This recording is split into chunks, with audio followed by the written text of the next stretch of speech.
नमस्कार दोस्तों, एक और टेक्निकल का प्रैक्टिस सेट लेकर हम आपके सामने उपस्थित हैं, जो कि क्वेश्चन काफ़ी अच्छा लिया गया है। आप ज़्यादातर देखते होंगे जो क्वेश्चन रिपीटेड क्वेश्चन होता है, हर एक एग्ज़ाम में आता है, वही सब क्वेश्चन लिया गया है। तो ध्यान से पढ़िएगा और समझिएगा।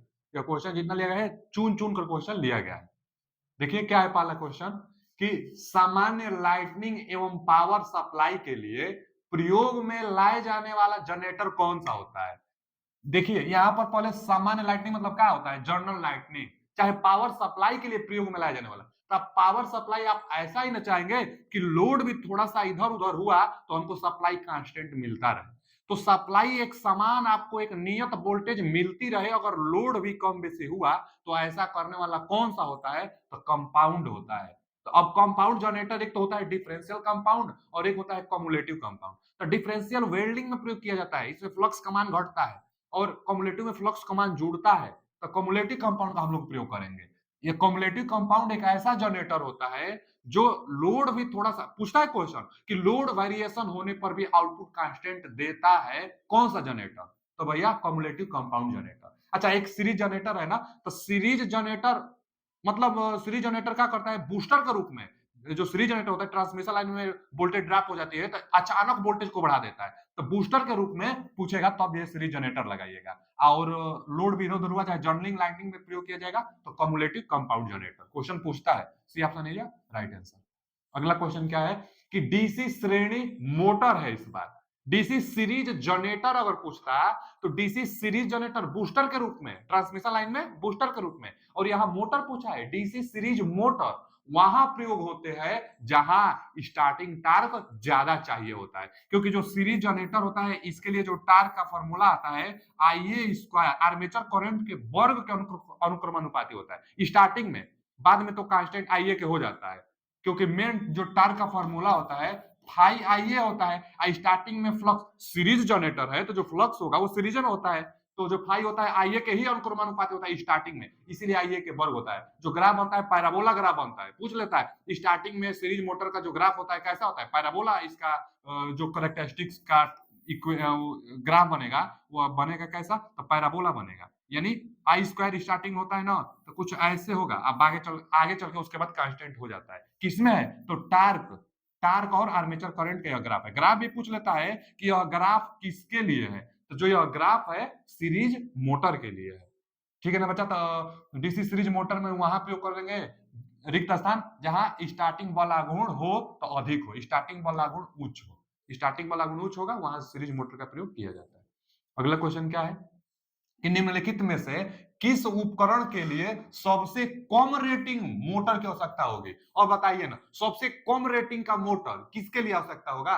घरेलू मिक्सचर ग्राइंडर। पहले तो यह भी क्वेश्चन पूछता है कि जो मिक्सचर होता है उसमें कौन सा मोटर का प्रयोग किया जाता है, तो यूनिवर्सल मोटर का प्रयोग किया जाता है। यूनिवर्सल मोटर एसी डीसी दोनों पर चलता है, उसका स्पीड बहुत ज्यादा होता है।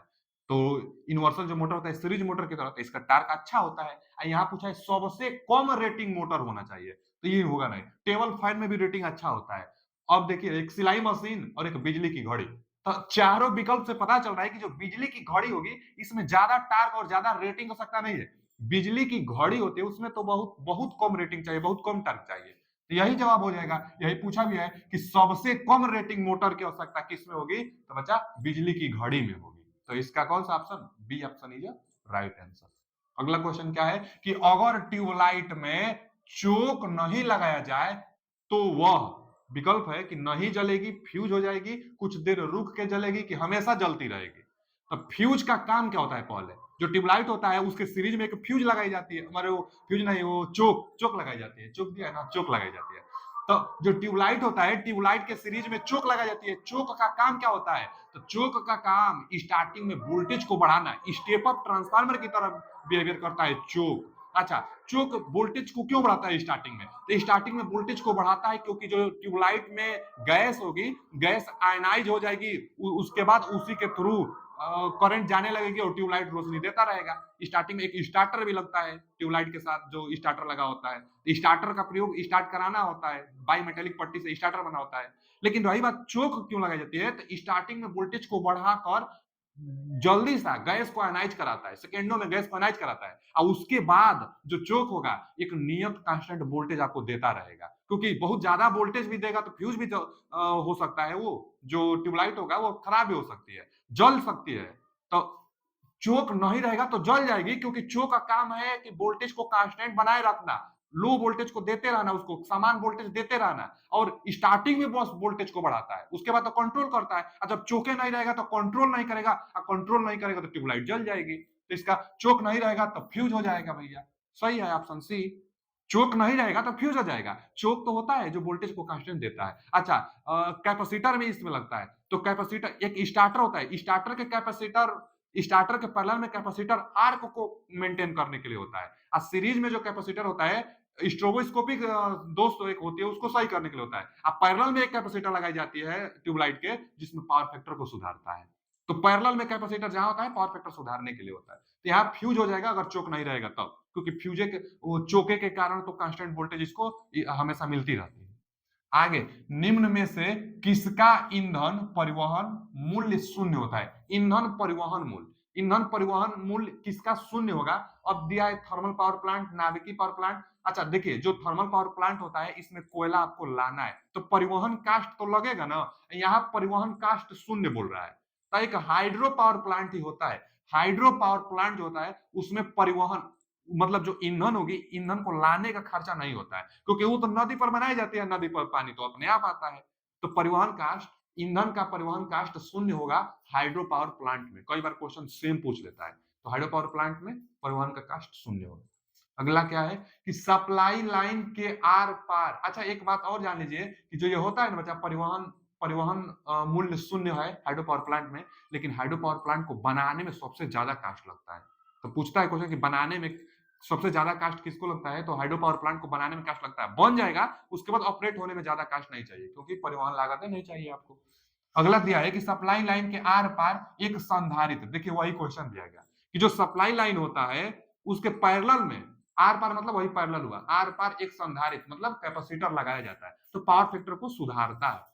तो कैपेसिटर पैरेलल में लगाने से पावर फैक्टर सुधारेगा। शक्ति गुणांक बढ़ाने के लिए जी। पावर फैक्टर सुधारना का मतलब पावर फैक्टर को बढ़ाएगा। अब जितना पावर फैक्टर ज्यादा रहेगा उतना लोड करंट कम होगा, अच्छा रहेगा। तो पावर फैक्टर को बढ़ाने के लिए पैरेलल में कैपेसिटर का प्रयोग किया जाता है। अब दिया है कि ट्यूबलाइट को जलने से बचाने के लिए, ट्यूबलाइट को फ्यूज होने से बचाने के लिए, शक्ति गुणा को घटाने के लिए और शक्ति गुणा को बढ़ाने के लिए, तो भैया पैरेलल में कैपेसिटर बढ़ाने के लिए पावर फैक्टर को। आगे, सर्किट ब्रेकर एक ऐसी युक्ति है जो किसी विद्युत वितरण परिपथ को रिक्त स्थान अवस्था में तोड़ने और जोड़ने का कार्य करता है। अब जानते हो ना, एक होता है सर्किट ब्रेकर, एक होता है आइसोलेटर। आइसोलेटर भी सर्किट को ओपन करता है और सर्किट ब्रेकर भी सर्किट को ओपन करता है, मतलब ऑन ऑफ करता है आइसोलेटर और सर्किट ब्रेकर दोनों। लेकिन जो आइसोलेटर होगा हमेशा नो लोड पर ऑपरेट किया जाएगा, और जो सर्किट ब्रेकर होगा वो हमेशा लोड और नो लोड दोनों स्थितियों में आप ऑपरेट करा सकते हैं सर्किट ब्रेकर को। तो यहां सर्किट ब्रेकर की बात कर रहा है भैया, सामान्य और असामान्य दोनों स्थितियों में सर्किट ब्रेकर को ऑपरेट हम लोग कर सकते हैं। तो इसका A option is right answer. अगला क्वेश्चन है कि यदि एक लौह निकेल ताप वैद्युत युग्म से होकर एक ही धारा प्रवाहित की जाए। अच्छा, एक आयरन है और एक निकेल है, दो ताप वैद्युत युग्म है, जैसे दो अलग अलग प्रकार का मेटल है और उसमें एक ही धारा प्रवाहित की जाती है, तो संधि पर दोनों को जोड़ जोड़ लिया गया है। तो संधि पर चाहे संधि से होकर धारा लौह से निकिल की ओर प्रवाहित होता है। लौह से निकिल, दो मेटल था ना, तो लौह से निकिल की ओर, जैसे मान लीजिए ना यहाँ पर यह वाला है आयरन का, ये फिर चलिए आयरन का, और एक मेटल है, और दोनों का जंक्शन बनेगा ना, जोड़ेंगे तो एक और मेटल है, इसको निकिल बोल रहा है तो निकिल ले लीजिए।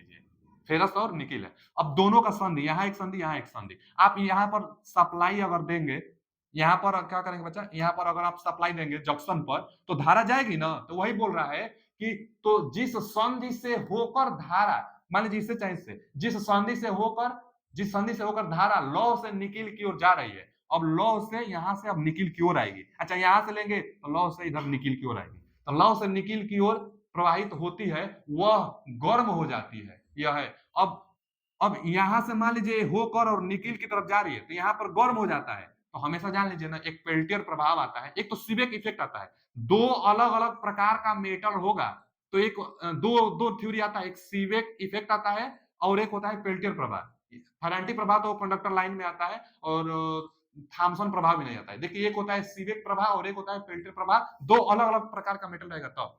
तो जब जंक्शन पर, किसी भी जंक्शन पर, यहाँ चाहे यहाँ, किसी भी जंक्शन पर ऊष्मा एक जगह ज्यादा होगी और एक जगह ऑब्जर्व, यहाँ ऊष्मा उत्सर्जित होगी और यहाँ ऊष्मा ऑब्जर्व होगा, माने एक गर्म एक ठंडा रहेगा, इसको पेल्टियर प्रभाव कहेंगे। और थर्मल पावर प्लांट के कारण वोल्टेज लगाई जाती है, वोल्टेज डिफरेंस के कारण धारा बनती है, वोल्टेज डिफरेंस के कारण धारा बनती है। टेम्परेचर, जैसे मान लीजिए यहाँ पर भी टेम्परेचर आप दिए, टेम्परेचर देंगे, टेम्परेचर के प्रभाव में अगर वोल्टेज डिफरेंस बनेगा और धारा प्रवाहित होगा तो उसको कहेंगे सीबेक इफेक्ट। तो सीबेक इफेक्ट में धारा बनता है और पेल्टियर प्रभाव में आप धारा देते हैं इसको, और उसके बाद टेम्परेचर एक जगह ज्यादा एक जगह कम बनता है। उल्टा है एकदम, सीबेक इफेक्ट का उल्टा पेल्टियर प्रभाव होता है।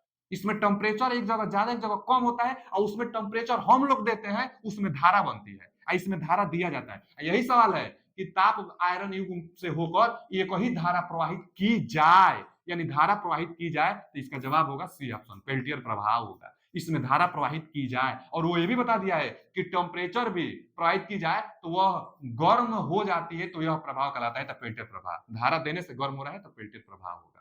तो आप समझ गए होंगे पेल्टियर प्रभाव और सीबेक इफेक्ट को। आगे, सामान्य वोल्टेज पर प्रयुक्त करने के लिए 200 वाट बल्ब और 100 वाट बल्ब के फिलामेंट प्रतिरोध क्रमशः R1 R2 डिजाइन किए गए हैं। तो R1 का मान R2 से 2 गुना है कि R1 का मान R2 से 2 गुना है। एक बात जान लीजिए, जिसका वाटेज जो शक्ति होगा कम होगा उसका रेजिस्टेंस ज्यादा होगा। क्यों? क्योंकि एक फॉर्मूला आता है P बराबर V स्क्वायर बटा में R।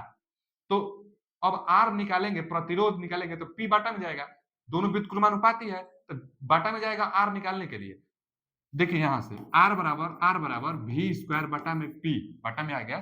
अब शक्ति ज्यादा तो रेजिस्टेंस कम, तो जिसका पावर ज्यादा, एक है 200 वाट का और एक है 100 वाट का, तो शक्ति कम है तो इसका रेजिस्टेंस ज्यादा होगा। मान लीजिए R1 है, स्टार्टिंग वाला R1 और बाद में वाला R2 है, बाद में वाला R2 है, तो पावर R2 का कम है तो R2 का रेजिस्टेंस ज्यादा होगा, क्योंकि व्युत्क्रमानुपाती है, तो R2 का रेजिस्टेंस ज्यादा होगा। अब देखिए यहाँ R1 का मान R2 से ज्यादा, गलत। R1 का मान R2 से 3 गुना ज्यादा, ये भी गलत।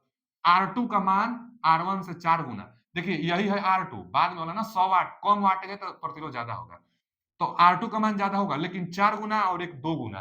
तो आप देखिए यहाँ वर्ग थोड़े है, स्क्वायर के थोड़े अनुक्रमानुपाती है, तो जो जितना होगा, जैसे यह 200 वाट का है 100 वाट का है, डबल का अंतर है ना, तो 2 गुना ज्यादा होगा।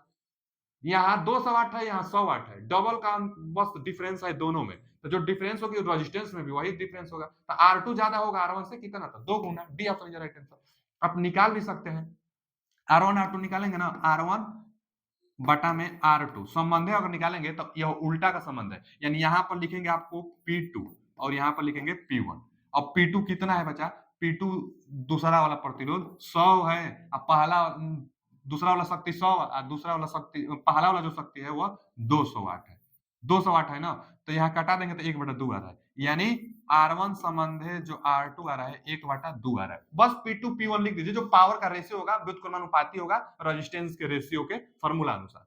अब यहाँ से कटा देंगे तो 1/2 आ रहा है। अब 1/2 आ रहा है तो अब देख लेंगे, यह R1 का मान 1, R2 का मान 2 है, तो वही जो R2 होगा, अब अगर निकाल भी दीजिए, चलिए तीसरा तीसरी गुणा कर लीजिए, तो यहाँ से निकालेंगे R2 बराबर 2R1, 2R1, तो R2 जो होगा R1 से 2 गुना होगा, देखिए R2 का मान R1 से 2 गुना होगा, तो D option is right answer. स्पष्ट आपको दिखाई दे रहा होगा कि भैया यहाँ से हम निकाल भी दिया आपके लिए, जो R2 होगा 2 गुना होगा R1 का, D option is right answer. Formula से भी आप तुरंत बिना लगाए आप समझ जाएंगे, एक बार ध्यान से समझ लीजिए, तुरंत समझ जाएंगे आप, बस फॉर्मूला आपको आना चाहिए। आगे क्या है कि कम क्षमता वाली डीसी मशीन की योग, जो डीसी मशीन का योग होता है कास्ट आयरन और कास्ट स्टील की बनाई जाती है। कम क्षमता वाली है तो कास्ट आयरन का बता दीजिए, और ज्यादा क्षमता वाली तो कास्ट स्टील का बता दीजिएगा। कई बार अभी क्वेश्चन पूछ लेते हैं कि योग किसका बना होता है, योग जो बाहर बाहर आवरण होता है उसी को योग कहते हैं। डीसी जो मशीन होती है, बाहर से जो आवरण होता है जो मैकेनिकल चोट से भी बचाती है और फ्लक्स पाथ को भी पूरा कराने का काम करता है योग, फ्लक्स पाथ को पूरा कराने का काम योग करता है, तो कास्ट आयरन का बनाई जाती है। अगर बड़ी मशीन होगी तो कास्ट स्टील का। आगे कम्यूटेटर सेगमेंट के मध्य प्रयोग किया जाने वाला अचालक पदार्थ माइका का होता है। जो कम्यूटेटर सेगमेंट होता है ना, कम्यूटेटर का काम क्या होता है डीसी मशीन में, अगर डीसी मोटर है तो डीसी को एसी में कन्वर्ट करेगा, अगर डीसी जनरेटर है तो एसी को डीसी में कन्वर्ट करता है कम्यूटेटर। कम्यूटेटर का काम एसी को डीसी अथवा डीसी को एसी में कन्वर्ट करना। कम्यूटेटर के ऊपर थोड़ा उभरा हुआ भाग होता है जिसको कम्यूटेटर राइजर कहते हैं। दो कम्यूटेटर सेगमेंट के बीच में इंसुलेटेड करने के लिए माइका प्रयोग करते हैं, क्योंकि माइका सी जो इंसुलेशन का टाइप होता है जो 180 अंश सी तापमान से भी ज्यादा तापमान सहन कर सकता है, सबसे ज्यादा तापमान सहन कर सकता है माइका, इसीलिए हम लोग अवरक माने माइका का प्रयोग करते हैं दो कम्यूटेटर सेगमेंट के बीच में इंसुलेशन प्रोवाइड कराने के लिए, ताकि आपस में शॉर्ट सर्किट न करे, अलग अलग खंड बने, इसलिए इंसुलेटेड यानी माइका का प्रयोग किया जाता है। क्यों? क्योंकि तापमान ज्यादा सहन कर सकता है। तो C option is the right answer, insulated करने के लिए माइका का प्रयोग करेंगे। आगे सामान्यतः आर्मेचर प्रतिरोध हमेशा 1 ओम अथवा 1 ओम से कम होता है, और जो फील्ड का प्रतिरोध है वो ज्यादा होता है, 10 ओम से 100 ओम 90 ओम के आसपास तक हो जाता है। तो यहाँ आर्मेचर प्रतिरोध का मान 1 ओम से ज्यादा, एक ओम, अरे 1 ओम से कम होता है, 1 ओम दिया है, ये भी सही। आर्मेचर प्रतिरोध मैक्सिमम 1 ओम माने जाते हैं, नहीं तो 1 ओम से कम, क्योंकि आर्मेचर प्रतिरोध जितना कम होगा तभी आर्मेचर करंट अच्छा मिलेगा आपको। तो डी अपना राइट आंसर, आर्मेचर प्रतिरोध 1 ओम। आगे शंट मोटर को रिक्त स्थान के द्वारा चालू किया जा सकता है, यहां दिया है विकल्प में स्टार्टर। तो स्टार्टर 3 प्रकार से होता है, एक 2 पॉइंट स्टार्टर होता है जो डीसी सीरीज मोटर के लिए प्रयोग की जाती है, एक 3 पॉइंट स्टार्टर होता है जो शंट मोटर के लिए प्रयोग किया जाता है, एक 4 पॉइंट स्टार्टर होता है जिसको कंपाउंड मोटर के लिए प्रयोग किया जाता है। अच्छा, जो शंट मोटर होता है उसमें रेटेड स्पीड से कम करने के लिए 3 पॉइंट स्टार्टर का प्रयोग करेंगे, लेकिन शंट मोटर में रेटेड स्पीड से ज्यादा स्पीड आपको चाहिए तो 4 पॉइंट स्टार्टर का भी आप प्रयोग कर सकते हैं स्पीड ज्यादा करने के लिए। तो अब इसका मतलब कि जो शंट मोटर होगा वो 3 पॉइंट स्टार्टर और 4 पॉइंट स्टार्टर दोनों पर काम किया जा सकता है। अब वही पूछा है कि शंट मोटर को स्टार्ट करने के लिए तो बचा 3 और 4 पॉइंट स्टार्टर दोनों से, तो सही ऑप्शन है डी। जो शंट मोटर होगा 3 और 4 पॉइंट दोनों स्टार्टर से कर लेंगे प्रयोग इसका। अच्छा, स्टार्टर का प्रयोग स्टार्टिंग में आर्मेचर करंट को कम करने के लिए किया जाता है। आर्मेचर करंट स्टार्टिंग में बहुत ज्यादा होता है जिससे कॉइल जल सकती है, तो आर्मेचर करंट को स्टार्टिंग में आर्मेचर करंट को कंट्रोल करने के लिए स्टार्टर का प्रयोग करते हैं। 3 पॉइंट स्टार्टर 4 पॉइंट स्टार्टर दोनों का प्रयोग डीसी शंट मोटर के लिए हम लोग करेंगे। बस अंतर यही है कि 3 में स्पीड कम होगी और 4 पॉइंट में स्पीड ज्यादा कर लेंगे हम लोग। तो D option is right answer. अगला क्वेश्चन क्या है कि यदि किसी डीसी मोटर के सप्लाई टर्मिनल को आपस में बदल दिया जाए तो क्या होगा। डीसी मोटर के बारे में बात बोल रहा है, डीसी मोटर के सप्लाई टर्मिनल को आपस में बदल दिया जाए तो देखिए कोई भी मशीन है अगर सप्लाई टर्मिनल चेंज करेंगे, डीसी मशीन डीसी मोटर दिया है ना, तो डीसी मोटर में सप्लाई टर्मिनल आप चेंज करेंगे तो उसकी डायरेक्शन चेंज नहीं होगी रोटेशन की। अगर रोटेशन का डायरेक्शन चेंज करना है तो आर्मेचर जो फील्ड बाइंडिंग होगी और नहीं तो मतलब जो फील्ड फील्ड हो जैसे शंट होता है चाहे सीरीज होता है तो फील्ड बाइंडिंग चेंज करिए, नहीं तो आर्मेचर का टर्मिनल चेंज करिए, तब जाकर जो मोटर का रोटेशन का डायरेक्शन होगा वो चेंज होगा। अब यहाँ बोल रहा है कि सप्लाई चेंज करेंगे, तो सप्लाई चेंज करने से मोटर डीसी जनित्र की भांति बिहेवियर करेगा तो एकदम गलत है। मोटर जनरेटर की तरह बिहेवियर सप्लाई चेंज करने से तो कभी नहीं होगा। अब आगे मोटर की घूर्णन की दिशा परिवर्तित हो जाएगी, यही तो हम बात बताए कि सप्लाई टर्मिनल चेंज करने से घूर्णन की दिशा रोटेशन की दिशा चेंज नहीं होती है। यहां बोल रहा है कि होता है, गलत बोला है। कैसे होगा चेंज, अगर चेंज करना है तो कैसे चेंज होगा, तो आर्मेचर का टर्मिनल और नहीं तो फील्ड बाइंडिंग का टर्मिनल चेंज करिए तब जाकर रोटेशन का चेंज होगा डायरेक्शन। अब यहां दिया है कि मोटर की घूर्णन की दिशा वही रहेगी तो एकदम सही बोला है, सप्लाई टर्मिनल चेंज करने से घूर्णन की दिशा वही बनी रहेगी। लेकिन जो परमानेंट मैग्नेट वाला मोटर होता है, जो छोटा छोटा मोटर होता है परमानेंट मैग्नेट वाला, तो उसमें टर्मिनल चेंज करने से डायरेक्शन चेंज हो सकती है। लेकिन यहाँ बड़ी मशीन चाहे डीसी मशीन जो भी हम लोग को पढ़ाई जाती है, डीसी मोटर बोल दिया, चाहे अगर इंडक्शन मोटर होगा ना तब वो 3 फेज का, वो भी 3 फेज इंडक्शन मोटर होगा तब जाकर सप्लाई चेंज हो सकती है, क्योंकि वो तो भाई फेज डिफरेंस पर अंतर भी आता है, डायरेक्शन आर वाई बी में से कोई भी 2 फेज को चेंज करेंगे तब वहां डायरेक्शन चेंज हो जाती है। लेकिन डीसी मशीन की बात करेगा और सप्लाई टर्मिनल चेंज करेगा तो इसमें डायरेक्शन नहीं चेंज होगा, मोटर की दिशा वही बनी रहेगी, घूर्णन की दिशा वही रहेगी। C option is right answer. Change करना है तो फिर आर्मेचर नहीं तो फील्ड बाइंडिंग का टर्मिनल चेंज करना पड़ेगा। आगे ट्रांसफार्मर में मुक्त सर्किट परीक्षण, मुक्त मतलब फ्री, फ्री माने ओपन, ओपन सर्किट टेस्ट निष्पादित करते हैं। तो ट्रांसफार्मर में ओपन सर्किट टेस्ट जो होता है बच्चा, ओपन सर्किट टेस्ट, तो जो ओपन सर्किट टेस्ट होगा आयरन चाहे कोर लॉस ज्ञात करने में किया जाता है। Open circuit test constant loss को ज्ञात करने में किया जाता है। अच्छा, जो ओपन सर्किट टेस्ट होता है, हाई वोल्टेज साइड ओपन किया जाता है, लो वोल्टेज साइड सारा इक्विपमेंट को लगा दिया जाता है और रेटेड वोल्टेज दिया जाता है। आयरन लॉस चाहे जो कोर लॉस है ज्ञात करने के लिए रेटेड सप्लाई दिया जाता है ओपन सर्किट को। ओपन सर्किट जो परीक्षण होता है ट्रांसफार्मर के लिए उसमें, तो ओपन सर्किट टेस्ट में रेटेड ट्रांसफर वोल्टा के साथ किया जाता है। सही बात है, ए ऑप्शन।